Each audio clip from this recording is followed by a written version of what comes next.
കാലവർഷത്തിൽ ഏലവും വാഴയും മാത്രമല്ല ജാതി കർഷകർക്കും ഉണ്ടായത് കനത്ത നാശം. വിളവെടുക്കാൻ 2 മാസം മാത്രം ബാക്കി നിൽക്കെ ശക്തമായ കാറ്റിൽ ജാതിക്കായകളും പൂവുകളും വീണ് നശിച്ചു.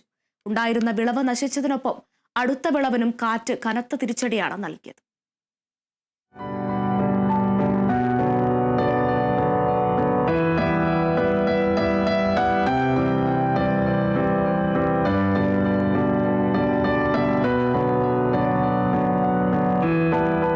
കത്തിനിന്ന വേനൽക്കാലത്ത് നനയെത്തിച്ചും വെള്ളി മുതൽ മുടക്കിൽ പരിപാലിച്ചും നിലനിർത്തിയ ജാതികളിൽ ഇത്തവണ മികച്ച വിളവായിരുന്നു ഉണ്ടായത്. ഒപ്പം ജാതിക്കായ്ക്ക് മോശമില്ലാത്ത വില ലഭിച്ചിരുന്നതും കർഷകർക്ക് ഏറെ പ്രതീക്ഷ നൽകിയിരുന്നു.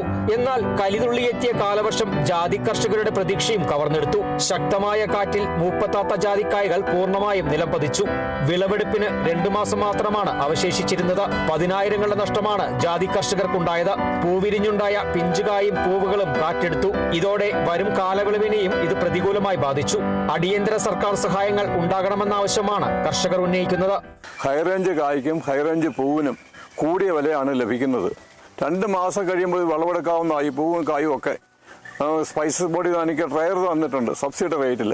ആ ട്രയറിനകത്ത് മഴക്കാലമാണെങ്കിൽ ട്രയറിൽ കൊണ്ട് ഈ പൂവും കായും ഒക്കെ ഉണങ്ങി നന്നായിട്ട് വിപണി നല്ല വില മാർക്കറ്റിൽ ലഭിക്കാവുന്ന സാഹചര്യമാണ് ഉണ്ടായിരുന്നത്. പക്ഷേ ഈ ഒരാഴ്ചക്കാലത്തെ കാറ്റും മഴയും കാരണം എനിക്ക് 50,000 രൂപയുടെ ജാതിക്കായും പൂവും നഷ്ടപ്പെട്ടിട്ടുണ്ട്. സർക്കാരിൻ്റെ ഭാഗത്ത് യാതൊരു സഹായവും ജാതി കൃഷിക്കാരനെ സംബന്ധിച്ച് നൽകുന്നില്ല എന്നുള്ളതാണ് ഏറ്റവും ദുഃഖകരമായ സ്ഥിതി.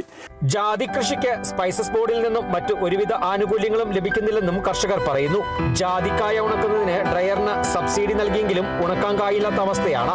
വിഷയത്തിൽ സംസ്ഥാന കൃഷി വകുപ്പ് അടിയന്തരമായി ഇടപെട്ട് ജാതി കർഷകരെ നിലനിർത്തുന്നതിന് ധനസഹായ വിതരണം നടത്തണമെന്നാണ് കർഷകരുടെ ആവശ്യം.